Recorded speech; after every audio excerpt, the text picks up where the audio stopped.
The shack.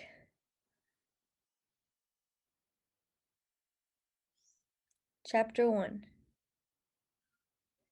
It was a really cold night. Jason was laying in bed, looking at the stars through his window.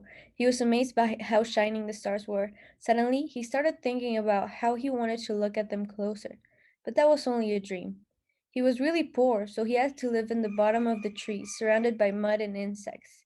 I hate living in here, he yelled. I wish I could go higher. I want to feel the wind flowing through my body. I feel like I'm in a jail, no freedom, he thought. Chapter 2. In the top of the trees was the biggest house in the forest. It was made with the best wood and had enormous windows. At night, it seemed like the stars were just waiting for this to be opened so they could come in and lay in the bed. In that pretty house, a shy boy lived. His name was Mason. He was curious about nature. He loved when his mother bought flowers. The scent of the fresh petals brightened his days. His mother could fill the entire house with them, but it wouldn't be enough for him. His deeper desire was to go down and run through the flowers, walk after a rainy day and play with mud. But that was only a dream. Mom will never let me go down, he thought. I feel like a prisoner here. Chapter 3. Jason was ambitious. He wanted to go higher, so he made a plan. He would sneak into the night and climb a tree to the top. I have to choose a tree that nobody would see, he thought. All of a sudden, he remembered that his father used to tell him a story about an old magic tree at the end of the village. Everyone was scared of it, so there weren't any shacks around it. That's the perfect tree, he said, while he was looking for a backpack. I'm ready to go. I just have to wait for the night to come, he said. Mason, on the other hand, was still doubting about going down. He was scared to get lost. He didn't know what to do. In the middle of his crisis, he remembered a story that his mother used to tell him. At the end of the village was an old magic tree that had the power to help to solve problems. I would go to that tree and ask about what I should do, he thought. But nobody can see me live in my house. I have to sneak at night, he said to himself.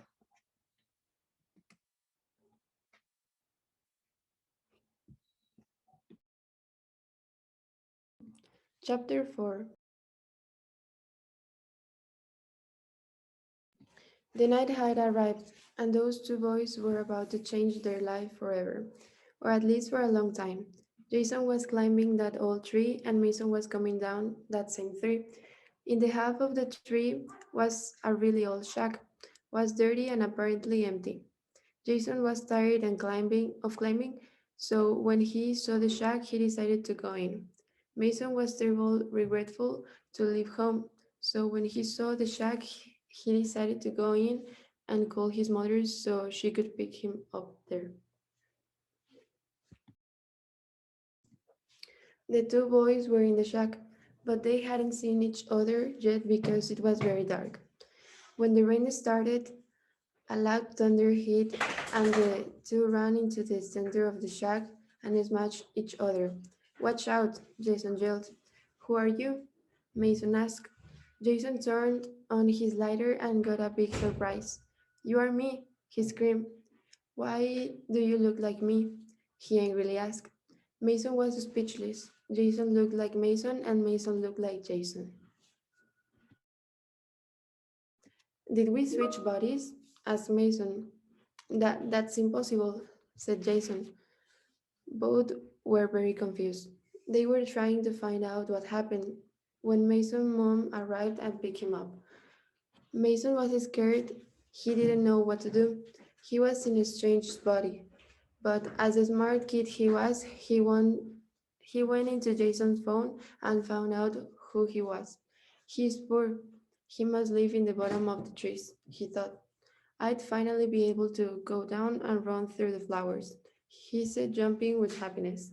Meanwhile, Jason was going higher and higher with someone else smaller, but that wasn't important because he was finally going to top of the trees.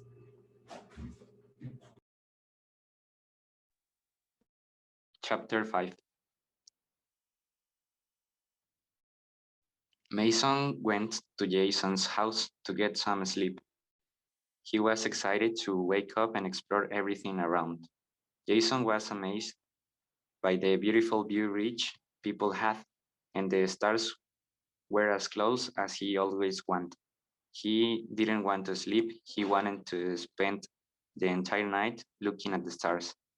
The sun woke up, and so did Mason. He went outside and he played with the flowers and the plants. He also smelled every flower that was near. He was extremely happy, but he started missing his family and his room. He tried to think about all the flowers he could smell, but the sadness invaded his body. Jason didn't wake up until the evening. There weren't stars anymore. Although the view was still pretty, he was annoyed by the bird sounds and the sun was way too shining. He started missing his family and the freedom of running all around his house.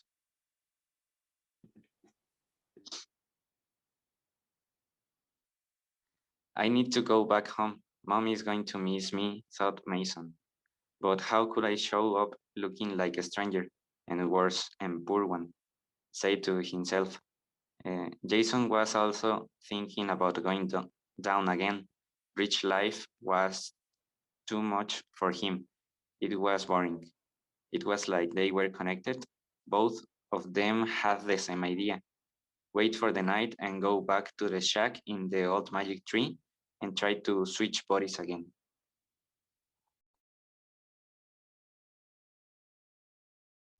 Chapter 6.